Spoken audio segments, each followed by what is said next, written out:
उन्हाळ्यात शरीरात उष्णता वाढते, थकवा जाणवतो आणि पाण्याची कमतरताही जाणवते.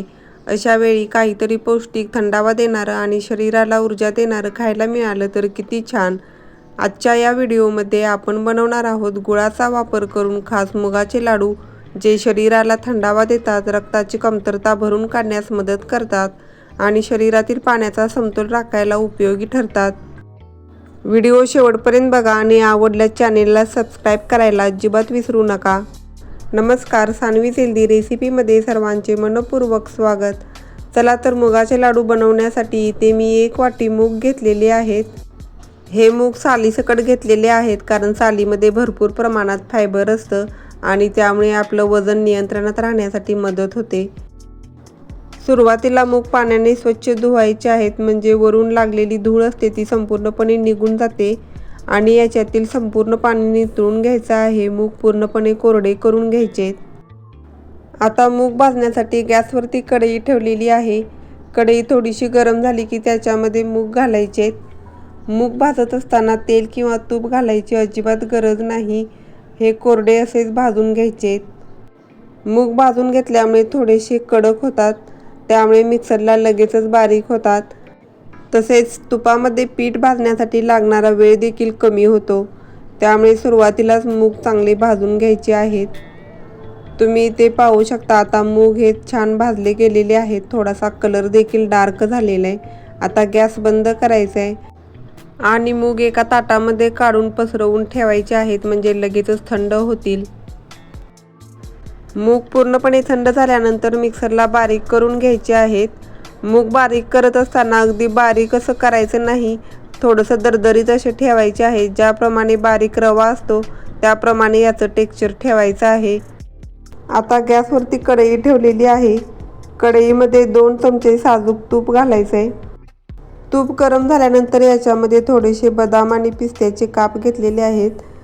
ते तुपामध्ये छान तळून घ्यायचे. तुम्ही तुमच्या आवडीनुसार ड्रायफ्रूटचा वापर करू शकता.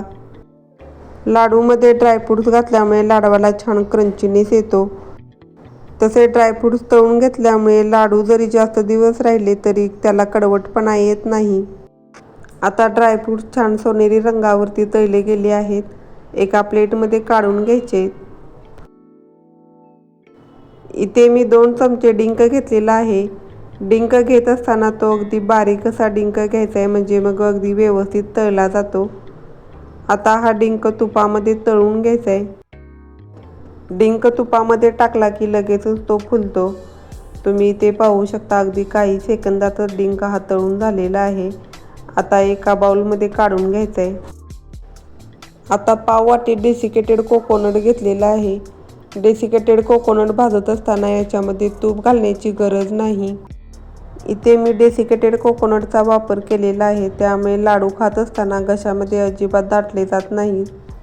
तुमच्याकडे जर डेसिकेटेड कोकोनट नसेल तर तुम्ही साध्या खोबऱ्याचा किस देखील घालू शकता. आता डेसिकेटेड कोकोनट एका प्लेटमध्ये काढायचं आहे आणि त्याच कढईमध्ये 4 चमचे तूप घालायचं आहे.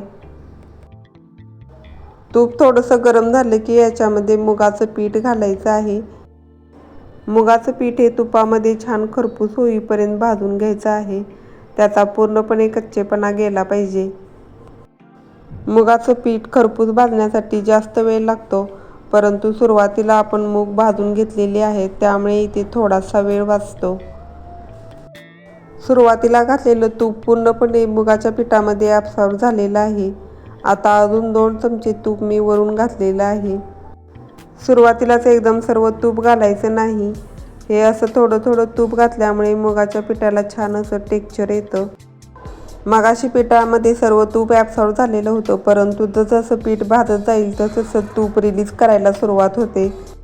तुम्हाला समजलंच असेल की आता थोडंसं पीठ ओलसर झालेलं आहे, म्हणजेच याच्यातील तूप रिलीज व्हायला सुरुवात झालेली आहे. आता हे पीठ भाजून तयार आहे. लगेचच गॅस बंद करायचा आहे आणि एका भांड्यामध्ये पीठ काढून घ्यायचं आहे. मगाशी तळलेला डिंक मी मिक्सरला बारीक करून घेतलेला आहे. तो डिंक देखील या मिश्रणामध्ये घालायचा आहे. आता सर्व मिश्रण एकजीव करून घ्यायचं आहे. मिश्रण थोडंसं कोमट असतानाच याच्यामध्ये गूळ घालायचा आहे. इथे मी 1 वाटी गूळ अगदी बारीक किसून घेतलेला आहे. गूळ अगदी बारीक किसून घेतला की सहजरित्या मिक्स होतो. गुळाऐवजी तुम्ही साखरेचा देखील वापर करू शकता. साखर देखील मिक्सरला बारीक करून घ्यायची आहे, म्हणजे मग ती याच्यामध्ये व्यवस्थित मिक्स केली जाईल. गुळाच्या थोड्याफार ज्या काही गुठळ्या असतील त्या देखील अगदी व्यवस्थित फोडून घ्यायच्या आहेत आणि मिक्स करायचं आहे. आता याच्यामध्ये स्वादासाठी 1 चमचा वेलची पूड घातलेली आहे. वेलची पूड देखील व्यवस्थित मिक्स करून घ्यायचे. तुम्हाला गोड जास्त आवडत असेल तर अजून थोडंसं गुळाचं प्रमाण वाढवलं तरी चालेल. आता लाडूचं मिश्रण तयार झालेलं आहे. लाडूचं मिश्रण थोडंसं कोमट असतानाच लाडू बांधायला घ्यायचे आहेत, म्हणजे मग ते अगदी सहज वळले जातात. तरी देखील जर लाडू वळत नसतील तर याच्यामध्ये थोडंसं तूप कोमट करून घालायचं आहे, म्हणजे मग अगदी सहजरित्या लाडू वळले जातील. तुम्ही ते पाहू शकता, लाडूचं मिश्रण अगदी परफेक्ट झालेलं आहे. अगदी सहजरित्या लाडू वळला जात आहे. किती छान लाडू तयार झालेला आहे. मी सांगितलेलं सर्व प्रमाण तुम्ही अगदी व्यवस्थित घेतलं तर लाडू अगदी सहजरित्या वळले जातात, काहीच प्रॉब्लेम येत नाही. अशाच पद्धतीने सर्व लाडू बांधून घ्यायचे आहेत.